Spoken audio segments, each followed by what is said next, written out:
এই জিনিসটা হচ্ছে লাইফে তো অনেক বড় হবা, লাইফে অনেক আগাবা।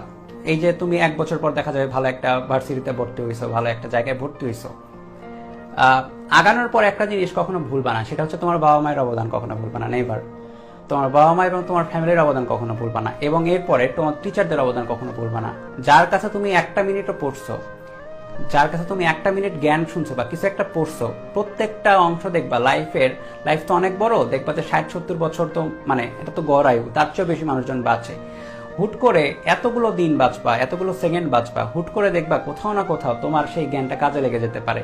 ঠিক আছে, হয়তো তুমি তাকে মানুষজনকে এমন হয় যে সব টিচারের পড়াশোনা ভালো লাগে না, তোমার হয়তো তার পড়া ভালো লাগে নাই, তুমি হয়তো তার গালাগালিও করছো, মনে মনে গালাগালি করছো, বা এখন তো তোমরা অনেক কি বলো, অনেক অ্যাগ্রেসিভ, অনেক দেখা যাচ্ছে অনলাইনে গালাগালি করছো, এক প্ল্যাটফর্মে যার এক প্ল্যাটফর্মে গালাগালি করছো। কিন্তু তুমি যদি সামহাও ওই জ্ঞানটা দেখা যায় যে তোমার প্রয়োজন হলো যে কোনো একটা ফেজে লাইফের, এবং তুমি যদি জ্ঞানটা অ্যাপ্লাই করো, এবং অ্যাপ্লাই করার পর মনে করো যে তাহলে তো আমি গালায় ফেলছিলাম, কিন্তু আমার এই জ্ঞানটা অ্যাপ্লাই করার ফলে এই জায়গায় আমি বেঁচে গেছি বা এই যাত্রায় আমার কাজে লাগছে, তখন তোমার কাছে নিজের কাছে নিজেকে খুব ছোট মনে হবে।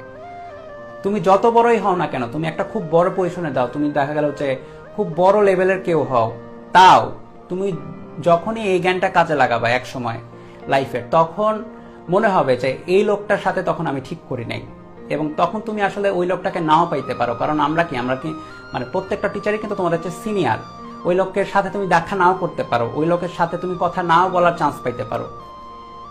মানে এমন কিছু করো না ভবিষ্যতে যেটার জন্য তোমাকে মাফ চাইতে হয়। ঠিক আছে, মানে নিজেকে সবসময় বড় রাখার বা নিজেকে সবসময় মানে ঠিকঠাক রাখার ওয়েটা কি, এই মেইন ওয়ে এটাই যে এমন কিছু করো না যে কারো কাছে কখন তোমার যায় মাফ চাইতে হয়।